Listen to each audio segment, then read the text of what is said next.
మన ద్వాదశ జ్యోతిర్లింగాలు సౌరాష్ట్ర సుందరం సౌమనాథేశ్వరం, శ్రీశైల మందిరం శ్రీమల్లికార్జునం, ఉజ్జయినిపుర మహాకాళేశ్వరం, వైద్యనాథేశ్వరం, శ్రీ భీమేశ్వరం, అమరలింగేశ్వరం, రామలింగేశ్వరం, కాశీ విశ్వేశ్వరం, పరం కృష్ణేశ్వరం, త్రంబకాదీశ్వరం, శ్రీ నాగలింగేశ్వరం, శ్రీ కేదార లింగేశ్వరం. ఈ ద్వాదశ జ్యోతిర్లింగాలు. ఇదొక్క పాట నాకు చాలా ఇష్టం అండి. మనకు గొంతు బాగుండదు, లోపల లోపల పాడితేమో సేమ్ అన్నట్లు ఉంటుంది, బయటికి పాడితేమో బర్రెలాగా ఉంటుంది. ఏమనుకోకండి, పాటలు రావు కానీ అవి ఈ ద్వాదశ జ్యోతిర్లింగాలు చూడండి. ఫస్ట్ లింగం సోమనాథ్, తర్వాత శ్రీశైలం, తర్వాత తర్వాత ఉంది కదా ఉజ్జయిని మహాకాళేశ్వరం, దాని తర్వాత వైద్యనాథేశ్వరం నాలుగో లింగం, ఐదోది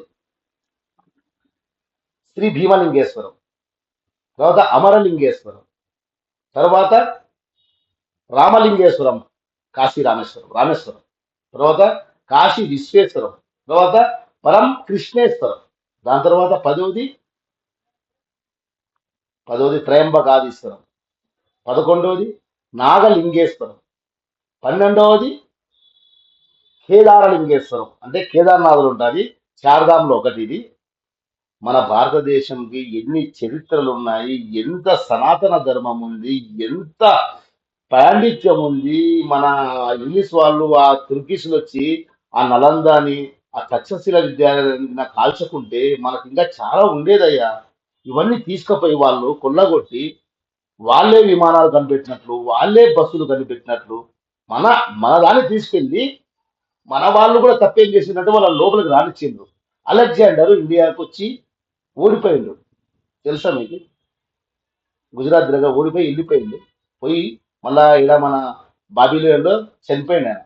ఏదో జబ్బో మర్డరో తెలియదు. పోతూ పోతూగా మన నాగసాధువు తీసుకుపోయిండు, ఆయన కూడా అక్కడ ఆత్మాహుతి చేసుకున్నాడు. నా టైం అయిపోయిందని చెప్పి. మన సనాతన ధర్మం గురించి చెప్పేటోళ్ళు చాలా ఉన్నారు, కానీ వినకుంటున్నాం మనం. నేను వేరే మతాన్ని పలచడం లేదు. సనాతన ధర్మం తర్వాత వేరే మతాల గురించి మీరు మాట్లాడుకోండి, ఎందుకంటే ఇది భారతదేశం కదా.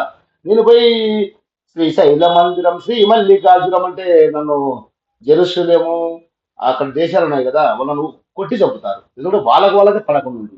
మన దేశంలో పుట్టి మన దేవుడు మొక్కం అంటే ఏం లేదో పిచ్చి పిచ్చి కథలు తెచ్చి మన ఇండియా మీద రుద్దకండి. జై భారత్ మాత. అర్థం చేసుకోండి స్వామి. జై హింద్.